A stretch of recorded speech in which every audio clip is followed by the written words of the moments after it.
पुस्तक का नाम बुढ़ापे से टक्कर लीजिए। लेखक पंडित श्री राम शर्मा आचार्य। ऑडियो 3। बिना तैयारी का बुढ़ापा इस तरह काट कर दिखाइए तो अब आप बूढ़े हो गए हैं और जवानी में बुढ़ापे की तैयारी भी नहीं की है, इसलिए स्वाभाविक है कि आप पछताएं और अपने को कोसें। वही आप कर भी रहे हैं, मगर इस पछताने, कोसने और रोने झींकने से होता क्या है? न तो इससे बुढ़ापा चला जाएगा और न उससे बुढ़ापा काटने में मदद मिलेगी। अब तो आपको लाभ साहसपूर्वक बुढ़ापे से टक्कर लेने से ही मिलेगा। पहला काम तो यह कीजिए कि बुढ़ापे की इस अवस्था में जवानी के गुलछर्रे याद कर कर के कुड़ना छोड़िए, क्योंकि ऐसा करने से आपको उन दिनों की अनुभूति होती रहेगी और वर्तमान की स्थिति उनके अनुकूल नहीं है, इसलिए आपको और भी अधिक मानसिक कष्ट होगा। हाँ, यदि आपने कोई परिवार, समाज अथवा राष्ट्र के लिए उपयोगी काम किया होता तो उसको याद करके अवश्य संतोष कीजिए और भगवान को धन्यवाद देते हुए इच्छा कीजिए कि आप इस स्थिति में भी कोई वैसा काम कर सकें। इस प्रकार के सात्विक चिंतन से आपको हर्ष होगा, मन में उमंग आएगी और आत्मा में बल बढ़ेगा। यह चीजें बुढ़ापे की कटुता को अवश्य कम करने में सहायक सिद्ध हो सकती हैं। आप जवानी में बहुत से काम करने के मनसूबे बांधते रहे, किंतु जवानी के जोश में अभी बहुत जिएंगे कि वंचक विश्वास ने उन्हें आरंभ नहीं करने दिया, और यदि आरंभ भी किया तो प्रमाद ने आज कल पर रखते हुए उसे पूरा नहीं करने दिया। किंतु अब न शरीर काम देता है और न मन सहायक हो रहा है। सहायक हो भी कैसे? शरीर को जवानी में थका डाला गया है, मन विकारों के पास रहन कर दिया है, अधूरे काम आपको कांटे की तरह छिद रहे हैं। आप पछताते और मन ही मन कहते हैं, हाय मैं कुछ भी तो नहीं कर सका। यह हाय तौबा बुढ़ापे की धार को और तेज कर रही है। इस हाय तौबा, ताप और पश्चाताप को त्यागिए। जो कुछ थोड़ा बहुत कर सकते हैं उसी पर संतोष कीजिए और आगे के लिए अर्थात पुनर्जन्म के लिए संस्कारों का मानसिक निर्माण कीजिए। इससे भी अच्छा यह है कि इसी स्थिति के अनुरूप जो कुछ भी कर सकें करने का प्रयत्न कीजिए, पर जो कुछ नहीं कर सके हैं अथवा जो कर नहीं सकते उनकी चिंता छोड़िए। चिंता बुढ़ापे के हाथ में पैनी छुरी ही समझिए। आपके लड़के बच्चे आपकी उपेक्षा कर रहे हैं। आप सोचते हैं कि जिन लड़कों को मैंने गोद में खिलाया, जिनकी परवरिश की, जिन पर जीवन की सारी निधियां न्यौछावर करके योग्य बनाया, वे हमारे सुख दुख की जरा भी परवाह नहीं करते। यह मनोव्यथा है जो आपको कुड़ाए घुटाए डालती है, लेकिन इस कुड़न से कोई काम न बनेगा। यदि आप बुढ़ापे के इस स्वाभाविक कष्ट से बचना चाहते हैं तो उपेक्षा की 100 गुनी उपेक्षा कीजिए।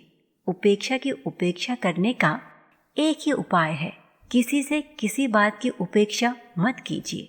पहली गलती तो यही हुई कि आपने संतान का पालन अपेक्षा रखकर किया, यानी आपने इस सौदे के भाव से बच्चों के साथ कुछ किया कि आगे चलकर यह उसका प्रतिफल मैं सूद ब्याज के भर देंगे, और इसीलिए आपने अपनी पाई पाई इस व्यवहार व्यवसाय में लगा दी। पर अब आपको कुछ न मिलने पर कष्ट हो रहा है। नेकी कर कुएं में डाल के भाव से अपने कर्तव्य उपकार को न भूलिए। आशा अपेक्षा से पिंड पाक करिए। नैतिकता की परिधि में कोई ऐसी अदालत नहीं है जो आपके उपकार का ब्याज भी आपको दिला सके। इसलिए जिस विषय में कोई वश न हो उसे रोष, शोक अथवा उपलक्ष्य का प्रसंग बना लेना अपने विचार बाग में कांटे लगा लेना है। बच्चे जो कुछ देखभाल कर लेते हैं या जो कुछ दे देते हैं उसी पर प्रसन्नता पूर्वक बने रहेंगे तो आपके उपकार की याद करके अपने कर्तव्य से सर्वथा विमुख रहने पर उन्हें समझ आएगी और आपकी देखभाल करेंगे, क्योंकि उन्हें मालूम है कि वे भी बूढ़े होंगे और तब उनका उदाहरण उनके काम आएगा। ऐसा हो सकता है, किंतु आप अपनी ओर से न तो कोई आशा करें और न अपेक्षा। धैर्य, संतोष, तटस्थता तथा निरपेक्षता बुढ़ापे के बहुत बड़े सहायक हैं। उन्हें अपनाएं और हर्षपूर्वक आगे बढ़ते जाएं।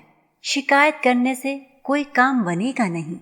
जवानी के भयंकर विष व्यसनों को तो ऐसे विदा कर दीजिए जैसे सर्प अपनी कैंचुली छोड़कर बिल्कुल हल्का फुल्का अनुभव करता है। जिस प्रकार आपने उन्हें जवानी में बिना कुछ सोचे समझे तत्परता से लगा लिया था, उसी प्रकार उत्साहपूर्वक उन्हें छोड़ भी दीजिए। यदि अब भी आप व्यसनी बने हुए हैं तो घुल घुल कर मरेंगे सो तो मरेंगे, पर समाज में अश्रद्धा के पात्र भी बनेंगे। जवानी में तो आप कमाते थे, इसलिए व्यसनों का बोझ हानियों के साथ उठाते रहे, किंतु अब उसके लिए पैसा कहाँ से आएगा? क्या बच्चों का शोषण करेंगे? न तो आप उसके अधिकारी हैं और न आपको ऐसा करने दिया जाएगा।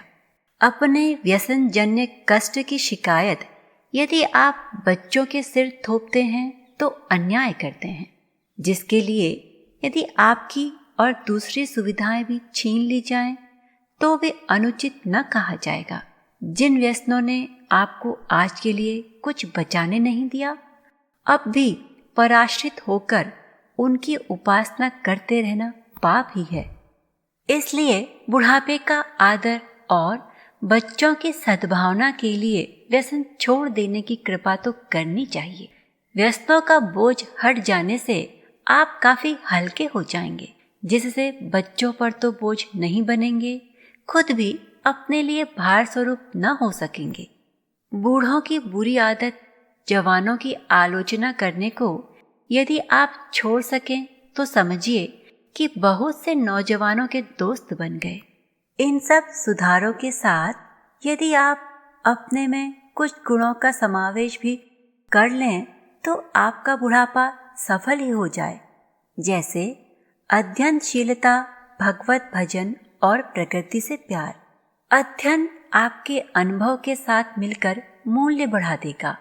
भगवत भजन से मिलकर बुढ़ापा संतत्व में बदल जाएगा। इसमें संदेह करना ही नहीं चाहिए। इस प्रकार जब आप संतत्व शोभी वृद्ध बन जाएंगे तब आपको न तो किसी चीज की आवश्यकता होगी और न किसी चीज का अभाव। आवश्यकता रहित अनाभाव कितना सुखकर होता है, इसका पता तो अनुभव करने पर ही चलता है। जिसका अनुभव बुढ़ापे की आयु में कर लेना कोई कठिन बात नहीं है। प्राकृतिक दृश्यों के प्रति अनुराग और उसकी उपासना न केवल स्वास्थ्यदायक ही होगी, बल्कि न जाने कितने पुराने विकारों का परिमार्जन करके दिनों दिन निर्मल बनती जाएगी। यदि कहीं बुढ़ापे की सफेदी के साथ निर्मलता का भी समावेश हो जाए तब तो बुढ़ापे की कष्टकर आयु देवत्व में ही बदल जाएगी। इस प्रकार हम आप जो बूढ़े हो गए हैं, यदि अपनी वयोवृद्धता को बिना किसी पर बोझ बनाए सम्मान पूर्वक यापन करना चाहते हैं तो इन उपायों का उपयोग करके देखें। जवानी में न की हुई तैयारी को भूल को कदाचित यह उपाय पूरा कर सके।